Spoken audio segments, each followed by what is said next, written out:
Good morning, ladies and gentlemen, Honorable Chief Minister of Chhattisgarh, dignitaries. Welcome to day 2 of the 7th edition of India Economic Conclave.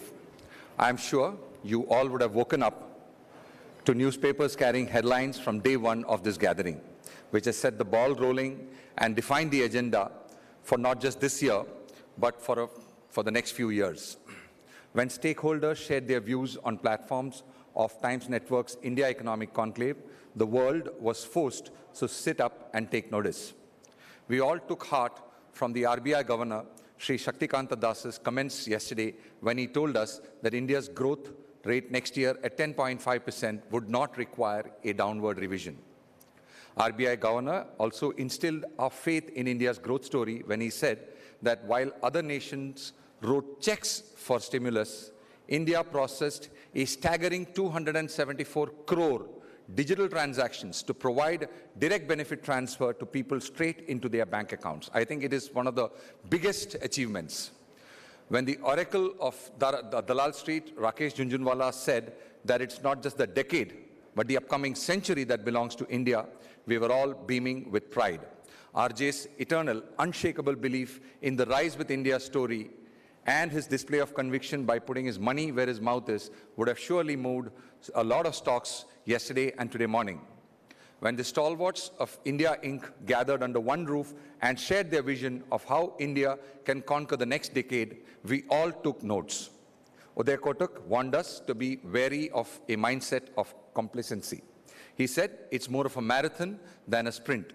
Ajay Singh is right when he said that only companies which have survived are the ones which have reinvented themselves during this pandemic. Pawan Munjal told us why Elon Musk is his favorite as a real disruptor, because when others dream, he acts to make them come true.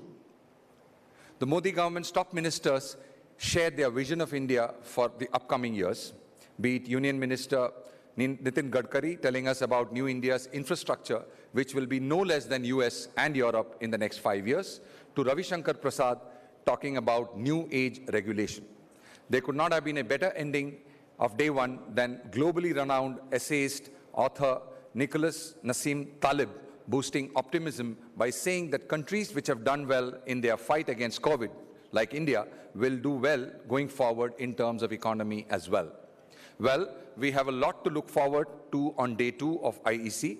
Stakeholders, to start with here, the Honorable Chief Minister will tell us why we need to watch out for states like Chhattisgarh. There will be similar conversations with Uttar Pradesh and Telangana. We will explore how education has changed post-pandemic and what is the road ahead. Minister of Civil Aviation, Mr. Hardeep Singh Puri, will tell us how aviation has changed post-COVID and what is the government's vision for this sector. We will also hear from Minister of External Affairs, Dr. S. Jaishankar, on India's neighborhood opportunities. Stalwarts of the auto industry will tell us as to how is the road of revival looking for them.